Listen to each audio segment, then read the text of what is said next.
A widower pressed his face against rain-streaked glass, watching his dead wife laugh at a customer's joke, and the world he'd spent 3 years rebuilding collapsed into a single, impossible moment.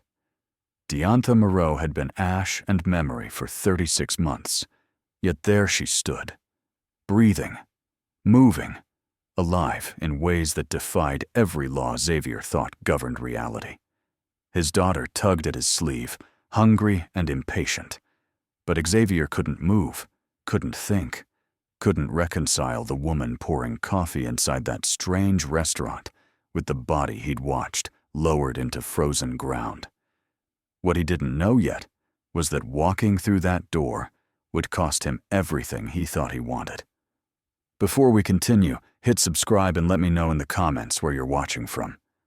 The morning Diantha died, Xavier had been angry about toast, burned toast specifically, the kind of trivial domestic irritation that marriage breeds like moss in damp corners. She'd been distracted, he'd been impatient, and their last conversation had been about smoke detectors and opened windows and his meeting that he was already late for. He'd kissed Bonnie goodbye, touched Diantha's shoulder without really touching it, and driven away thinking about quarterly reports. The police officer who knocked on his office door 6 hours later had kind eyes and terrible news. Diantha's car had been struck by a truck running a red light. She'd died on impact. The world had continued spinning despite this impossibility, and Xavier had been forced to spin with it. In the 3 years since, he'd become fluent in the language of absence. The empty passenger seat, the singular toothbrush in the holder, the way Bonnie sometimes called him Mom by accident, and then went silent, her small face crumpling with the realization that there was no mom to call anymore. He'd learned to braid hair by watching YouTube videos at 2 in the morning, learned to navigate parent-teacher conferences alone, learned to be both father and mother in a house that echoed with everything Diantha used to be. He'd also learned that grief doesn't move in a straight line. Some days he could breathe.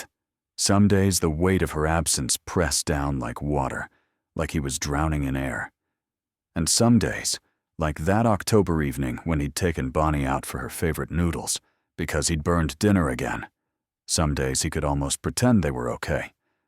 Then he saw her. The restaurant called itself Kronos, which Xavier would later realize was the first clue he'd missed. It sat wedged between a dry cleaner and a bookstore on a street he walked every week, yet he had no memory of it existing before that moment. The sign was simple, just the name in gold letters that caught the streetlight and held it. Bonnie had already pushed through the door by the time his brain caught up with his body. She was 5 years old and hungry and impatient with her father's sudden stillness. The bell chimed as the door swung shut behind her, and Xavier stood frozen on the sidewalk, staring through glass at the impossible. Diantha. Not someone who looked like Diantha. Not a stranger who happened to share her features. His wife, exactly as she'd been that last morning. Wearing jeans and the blue sweater he'd bought her for Christmas, her dark hair pulled back in the messy bun she always claimed to hate, but wore anyway. She moved through the restaurant with easy grace, setting plates in front of customers, refilling water glasses, laughing at something an elderly man said. Xavier's hand found the door handle. His daughter's voice called out from inside, already choosing a table. The restaurant was warm, smelling of garlic and bread, and something sweet he couldn't identify. Diantha turned toward the door as he entered, and their eyes met. Nothing. No recognition flickered in her gaze. No shock, no joy, no grief. She smiled at him, the way waitresses smile at customers everywhere. Polite, professional, empty of everything that had ever existed between them. She picked up 2 menus and walked toward them.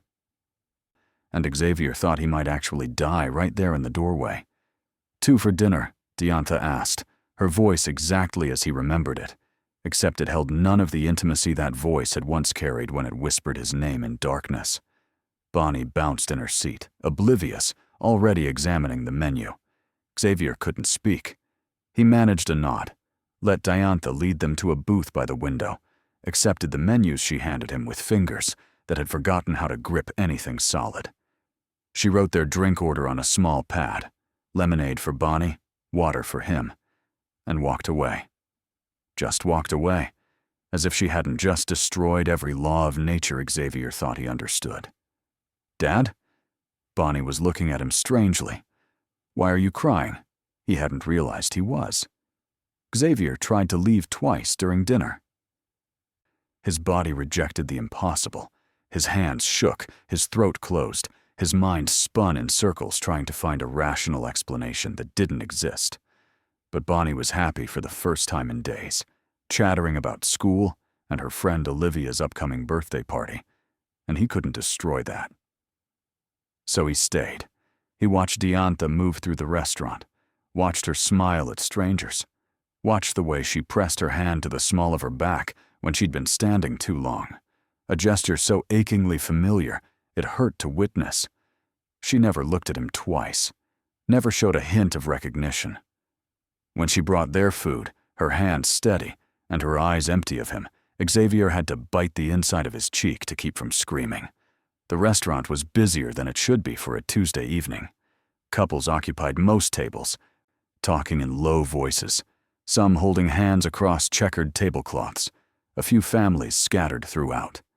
Everyone seemed content in that peculiar way people are when they've found something they weren't looking for. The lighting was warm, golden, like honey spreading across surfaces. Music played softly. Standards, the kind Diantha had loved. Sinatra and Ella Fitzgerald, and songs that belonged to an earlier era. When Diantha brought their check, an older man approached their table. He was tall, silver-haired, wearing a suit that looked expensive and old-fashioned at once. His eyes were sharp, but not unkind. "I hope everything was satisfactory," he said, and his voice carried an accent Xavier couldn't place. Something European, perhaps, but worn smooth by time. "It was great," Bonnie chirped, and the man's face softened into a genuine smile. "Wonderful." He turned to Xavier. "I'm Hector Castellanos. I own Kronos." He extended a hand. Xavier shook it automatically, his palm clammy, his pulse hammering in his throat. "I wonder if I might speak with you for a moment. Alone?" Something in Hector's expression suggested he knew exactly why Xavier's world had just shattered. Xavier looked at Bonnie, who was drawing on her paper placemat with crayons a different waitress had brought, then back at Hector. He nodded. They moved to a small table in the corner, away from the other diners. Hector folded his hands on the table, regarding Xavier with an expression that wasn't quite sympathy, but something more complex. "You recognized her," Hector said, not a question. "That's my wife," Xavier's voice cracked. "My dead wife. Diantha. She died 3 years ago." "I know. That's impossible. You can't. How would you?" Xavier pressed his palms against the table, trying to anchor himself to something solid. "What is this place?" Hector leaned back in his chair, considering his words carefully. "Kronos is, let's call it a restaurant with particular properties. Time moves differently within these walls. The people who work here, they exist in moments borrowed from the past. Your Diantha is here, yes, but she's here from a time before she knew you, before your daughter, before everything that happened." The words should have sounded insane. Xavier waited for his rational mind to reject them, to find the explanation that made sense. It didn't come. Because he'd seen her, he'd watched her move and breathe and exist in a world where she should be ash and memory. "Why?" he managed. "Why is she here?" "Because you needed her to be." Hector's voice was gentle. "Kronos appears to those who carry the heaviest regrets. It offers, let's call it an opportunity, a chance to interact with the past in a way that might, if you're careful, change the present." Xavier returned the next night, and the night after, and the one after that. He told himself it was to understand, to learn what Hector meant by changing the present. But really, He came because Diantha was there. Because for a few hours each evening, he could exist in a space where his wife breathed and moved and laughed, even if she didn't know him, even if every encounter was a fresh wound. Hector explained the rules slowly, over multiple conversations held in that corner table, while Bonnie colored or read at the booth by the window. The restaurant, he said, existed in a pocket of temporal instability, a fold in the fabric of time where past and present overlapped like pages in a book pressed together. The staff weren't ghosts or illusions. They were real people, pulled from moments in their own timelines, working in Kronos before returning to their original lives with no memory of the experience. Diantha had been pulled from 6 months before she'd met Xavier. She was 26, still living in Boston, still dreaming about becoming a teacher, still whole and alive, and unaware that a man named Xavier Moreau would eventually become her entire world. "The question," Hector said one evening, his fingers wrapped around a cup of coffee that never seemed to empty, "is what you want to do with this opportunity." "I want her back." The answer was immediate, visceral. "I want my wife back." "Then you'll need to change the event that took her from you." Hector's expression remained neutral. "The accident. The moment when a truck ran a red light and ended her life. If you can prevent that, if you can alter that single moment, the timeline will reset. You'll wake up in a world where Diantha never died." Hope and terror warred in Xavier's chest. "How?" "By building trust with the Diantha who exists here, by becoming part of her life before you ever were. If she knows you, truly knows you, when you return to your timeline, certain connections will persist. Quantum entanglement of consciousness, if you want the scientific term. Or fate, if you prefer poetry." Hector's eyes were serious. "But Xavier, you must understand. Changing the past has consequences. The world you return to may not be exactly the world you left." Xavier's voice was fierce. "I'll do anything." Hector studied him for a long moment. "Most people say that. Few understand what anything actually costs." Xavier became a regular at Kronos. Night after night, he brought Bonnie for dinner, sat in Diantha's section, and learned the rhythm of her shifts. At first, Diantha treated him with the same professional courtesy she showed all customers. But slowly, imperceptibly, something shifted. It started with small talk. The weather. Bonnie's drawings. Book recommendations. After Diantha noticed Xavier always carried a novel in his jacket pocket. She'd been an English major before switching to education, she told him, and she missed having people to discuss literature with. Xavier, who'd only become a reader after Diantha died, desperate to fill the silence of empty evenings, found himself in conversations about Fitzgerald and Morrison and Didion. He learned things about Diantha he'd never known, that she'd wanted to study in Paris but couldn't afford it, that her mother had died when she was 17 and she still dreamed about her, that she was afraid of becoming a teacher because she wasn't sure she had anything worth teaching.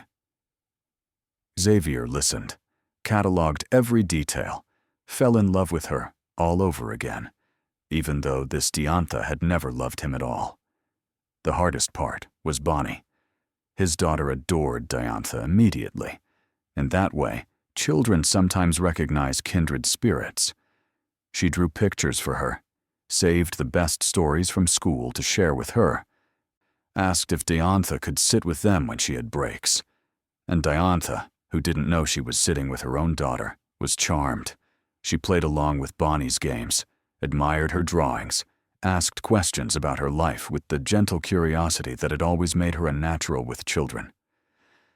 Xavier watched them together and felt something break and heal simultaneously. This was his family, except it wasn't, except it couldn't be. Not yet. Hector observed from behind the bar, his expression unreadable. Sometimes Xavier caught him watching with what might have been concern. Once, after a particularly good evening when Diantha had laughed at one of Xavier's stories until tears streamed down her face. Hector pulled him aside. "You're getting close," he said quietly. "Are you certain about this path?" "I've never been more certain of anything. The accident happens in 2 weeks. In your timeline, I mean. If you're going to prevent it, you need to act soon." Xavier's hands clenched. "Tell me what to do." The plan formed slowly, built from fragments of information Xavier extracted from Hector during whispered conversations after closing time. The accident had occurred at the intersection of Maple and 3rd Street at 2:47 in the afternoon on November 15th. Diantha had been driving home from the grocery store. The truck driver had been texting, ran the light, struck her car on the driver's side. She died instantly. The truck driver survived with minor injuries, and 3 years of guilt he'd never be able to wash away. To prevent it, Xavier needed Diantha to be somewhere else at 2:47 p.m. on November 15th. Anywhere else. The variables were delicate, change too much, and the timeline might splinter in unexpected ways. Change too little, and the accident would still occur, just differently. "You need to create a memory strong enough to alter her routine that day," Hector explained. "A connection so significant that when you return to your timeline, Diantha's consciousness carries it forward. Something that will make her take a different route, leave at a different time, stop for gas when she wouldn't have otherwise." "What kind of memory?" Hector's smile was sad. "The kind that changes everything." Xavier's opportunity came on a cold evening in late October, 3 weeks after he'd first walked into Kronos. Diantha finished her shift, emerged from the restaurant in a thin jacket, and Xavier, who'd been waiting, offered her a ride home. She hesitated, then accepted, laughing about how the bus was always late and her apartment was freezing because her landlord was too cheap to fix the heating. They drove through the city, and Xavier stretched the journey, taking wrong turns that weren't really wrong, stopping at a coffee shop that was still open, talking about everything and nothing. Diantha told him about her difficult childhood, her dreams of making a difference in children's lives, her fear that she was running out of time to figure out who she was supposed to be. Xavier listened, asked questions he already knew the answers to, shared stories from his own life, carefully edited to exclude all references to her, to their marriage, to the future they'd shared. When he finally dropped her off, Diantha paused before getting out of the car. "You're different," she said softly. "Most guys who ask waitresses out are, well, you actually listen. You see me." "I do see you." Xavier's voice was rough, maybe better than you see yourself. She smiled, and for a moment, just a heartbeat, something flickered in her eyes that looked like recognition. Then it was gone, and she was thanking him for the ride, walking toward her building, disappearing into the November night. Xavier sat in his car for an hour afterward, his hands on the wheel, his heart hammering, thinking, "This is how I'll save you. This is how I'll change everything." As November 15th approached, Xavier's visits to Kronos intensified. He came every night, sometimes twice. Hector watched with increasing concern, but said nothing. Diantha began waiting for him, saving his favorite table, bringing Bonnie extra desserts, staying to talk after her shift ended. She mentioned him to her roommate, laughed at inside jokes they'd developed, touched his hand when she was making a point. 1 week before the accident's anniversary, Diantha asked Xavier about his wife. They were sitting in the restaurant after closing, just the two of them, while Bonnie slept in a booth nearby, covered with Xavier's jacket. Diantha had brought them leftover pie, and they'd been talking about families, about loss, about the weight of memories. Bonnie mentioned her mother once, Diantha said carefully. She said she's gone. Xavier's throat tightened. She died 3 years ago. "I'm sorry." Diantha's hand covered his. "What was she like?" He couldn't answer at first. How do you describe someone to themselves? How do you explain that the person asking is the person being asked about? She was. Xavier started, then stopped, started again. She was the kind of person who made you want to be better, not because she demanded it, but because being around her made you realize all the ways you could grow. She was patient and fierce, and she loved completely, without reservation. She made everything feel possible. Diantha was quiet for a long moment. Then, "You still love her?" "I always will." "Then why are you here?" The question was gentle, without accusation. "With me, I mean. Why come here every night?" "Why?" "Because you remind me of her," Xavier said, which was the truth, and also the greatest lie he'd ever told. Diantha nodded slowly, something complicated moving across her face. "Xavier, I need to tell you something. This restaurant. The job, it's temporary. I'm moving back to Boston next week. My lease is up, and I got accepted into a graduate program there. I should have mentioned it sooner, but No." The word came out sharper than he'd intended. "You can't leave." "I have to. It's my life, my future. You don't understand." Xavier's voice cracked. "If you leave now, if you go back to Boston, everything changes. The timeline, the possibilities." Diantha pulled her hand back, confusion and concern warring on her face. "What are you talking about? What timeline?" And that's when Hector appeared beside their table, his expression grave. "Xavier, stop." "I can't. I'm running out of time." "You've already run out of time." Hector's voice was heavy. "The accident happens tomorrow." The next morning, Xavier woke in his real apartment, in his real bed, in the timeline where Diantha had been dead for 3 years. Bonnie was already awake, getting ready for school, and Xavier lay there staring at the ceiling, his chest tight with panic. He'd failed. Despite everything, despite the connections he'd built, he hadn't changed enough. Diantha was still going to die today, at 2:47 p.m. at Maple and 3rd, the same way she always had. Unless. Xavier called in sick to work, dropped Bonnie at school, then drove to the intersection of Maple and 3rd and parked where he could watch both directions. His plan was simple. If he saw Diantha's car approaching, he'd do something.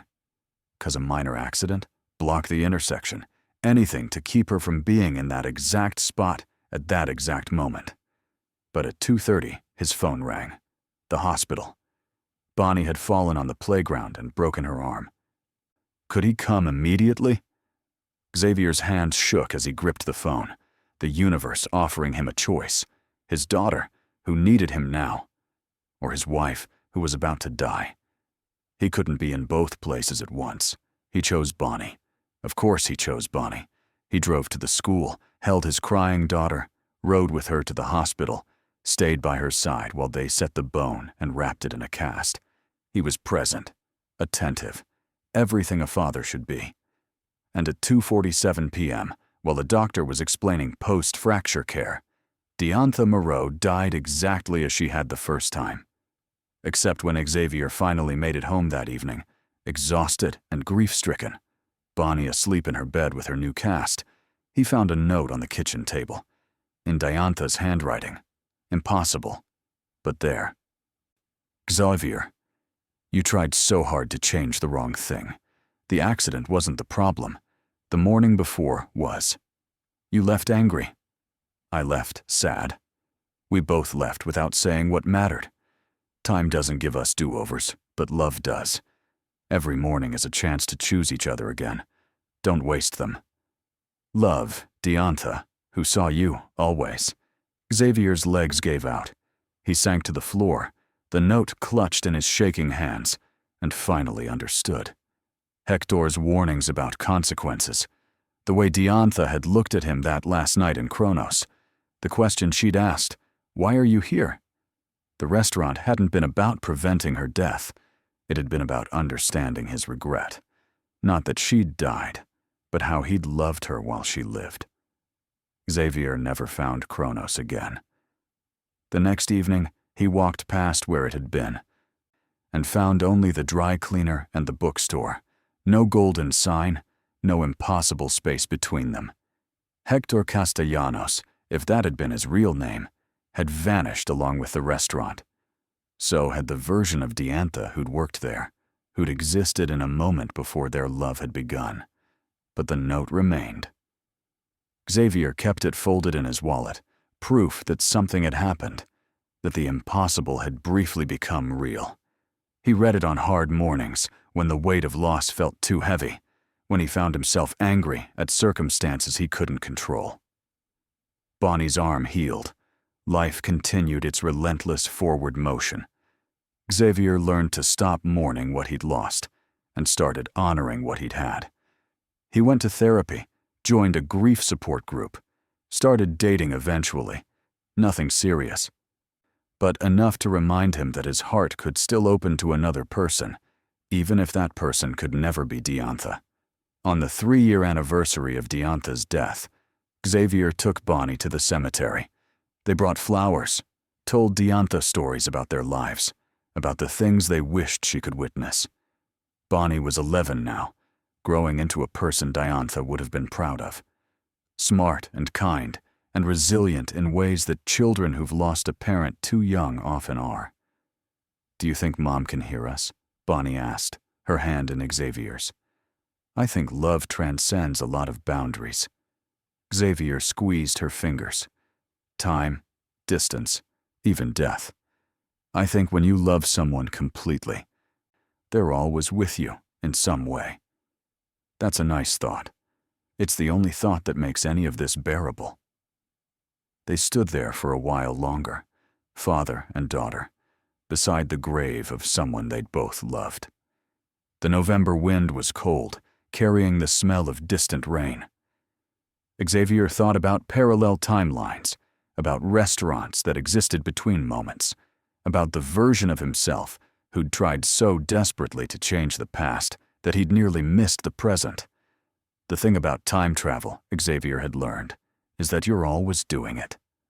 Forward, second by second, minute by minute. The only choice is how you spend the journey, whether you waste it on regrets or invest it in the people who share your timeline right now, in this moment, before the next moment sweeps you forward into whatever comes next. 6 months later, Xavier was making breakfast when he burned the toast. Again. Bonnie laughed at him from the table, where she was working on homework before school. "Dad, you've got to set the timer." I know. He scraped the blackened bread over the trash, started again. This time he watched it carefully, didn't let his attention drift. When it popped up golden brown, perfectly done, he felt an absurd sense of accomplishment. "Hey, Dad." Bonnie looked up from her math. "I had a weird dream last night." "Yeah?" "About Mom. She was working in a restaurant, and we used to visit her there, and you two would talk for hours. It felt really real." Xavier's hand stilled. "What else do you remember?" "Nothing specific, just feeling safe. Like even though things were sad, they were also okay." Bonnie smiled. "It was nice." "It was," Xavier agreed softly. He brought the toast to the table, sat down across from his daughter. "Hey, Bonnie, I want you to know something. Whatever happens today, whatever challenges you face, I'm proud of you. I love you. You make my life better, just by being in it." Bonnie blinked, surprised by the sudden earnestness. "Okay, weirdo, I love you too. And I'm sorry if I ever take that for granted, if I ever forget to say it, or if I leave the house angry, or if I'm distracted when you need me. I'm trying to be better about that." "Dad, seriously, are you okay?" He smiled. "I'm learning to be." The clock on the wall showed 7:30. They needed to leave in 15 minutes, or Bonnie would be late. Xavier watched his daughter return to her homework, watched morning light spill across the kitchen table, watched the ordinary magic of another day beginning. Diantha was gone. That fact hadn't changed, would never change. But this moment, this morning, this love, this was real. This was his. And somewhere, in a restaurant that might or might not exist, in a fold between then and now, Xavier Moreau hoped that a different version of Diantha was living her life, taking different routes, making different choices, finding joy in ways that Diantha he'd known never got to experience. He hoped that Hector Castellanos was watching over other broken people, offering them the impossible, teaching them the same lesson Xavier had learned.